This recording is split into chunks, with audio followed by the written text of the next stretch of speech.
On May 16th, Moody's stripped away America's last perfect credit rating, citing 55 years of almost constant deficit spending, along with a current budget package making its way through Congress that will lead to yet more years of very high deficits. If you're asking yourself why you should care, well, I'm going to tell you right now. Hello and welcome. I'm Michael Guckes, Chief Economist at Construct Connect, welcoming you to the June episode of the Construction Economy Brief. As anyone with a personal credit card knows, a lower credit score results in a higher interest rate, and the American government is no exception.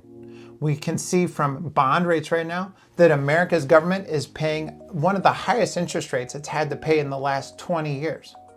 And unfortunately, what happens with the government's debt market also trickles down and impacts personal and corporate loan rates as well. So all of us are going to be paying a higher interest rate as well. Now, when we think about what that means for construction, there are really two important factors we need to think about.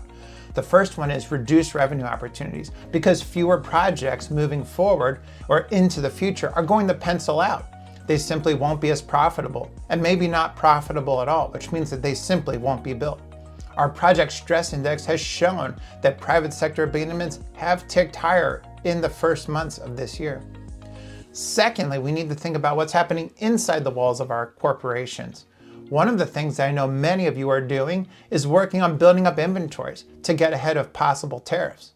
However, for those of you who need to use lines of credit to purchase that inventory, we need to think about the fact that that inventory is going to become more expensive as your interest rate goes up, especially if it's a variable line of credit.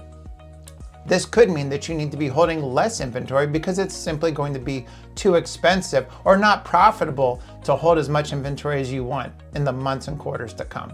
So as we end this month's episode, I know that so many of you are working hard on your inventory strategies and your supply chains, trying to get ahead of tariffs. But while you're thinking about your inventory and supply chains, I know you also need to be thinking about your financial picture and what all of these decisions mean holistically. Remember to leave yourself some financial buffer moving forward, because we should be expecting to pay higher interest rate expenses in the near future. That's the blueprint for this month. Stay sharp, keep working smarter, not just harder. If you want to learn more about what's happening in construction, visit us at constructconnect.com/economic-resources. Also, feel free to follow me on LinkedIn.